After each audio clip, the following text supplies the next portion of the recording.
Tito Dennis, mapagpalang araw sa iyo at sa buong pamilya mo. Miss you, miss na miss na kita.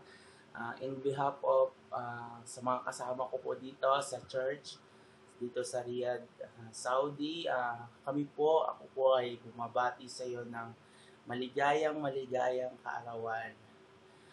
Dalangin ko na bigyan ka ni Lord ng magandang kalusugan, malayo sa sakit, at gabayan kanya sa iyong pang-araw-araw na pamumuhay. At patuloy kanyang bigyan ng knowledge and wisdom to continue to serve to our Lord God.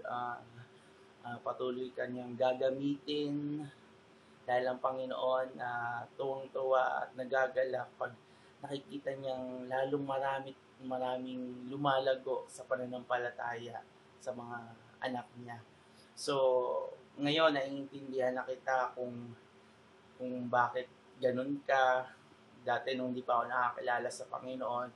But I'm so blessed and glad that you are my uncle and ikaw ang tito ko. So, ngayon naiintindihan na kita at nagpapasalamat ako dahil may isa akong tito, pastor ng pamilya namin. So, maraming salamat sa iyo and God bless sa iyong pamilya at sa buong pamilya natin. Okay?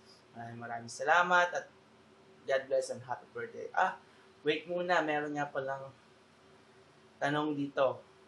Kung magiging pagkain ka, ano ka at bakit? Siguro prutas na lang, hinog na mangga. Kasi ang dati, di ba, bago maging isang hinog, ang isang prutas, ihahalin tulad ko to sa paglilingkod natin sa Panginoon natin. Dati, nung hilaw pa tayo, malayo tayo sa gawain ng Panginoon, makamundo tayo. But ngayon, look at your now, Tito, Uncle, nagagamit ka niya. Maraming nabe-bless sa'yo. So, doon, isa ka ng hinog na prutas. Hindi lang mangga, kundi hinog na prutas.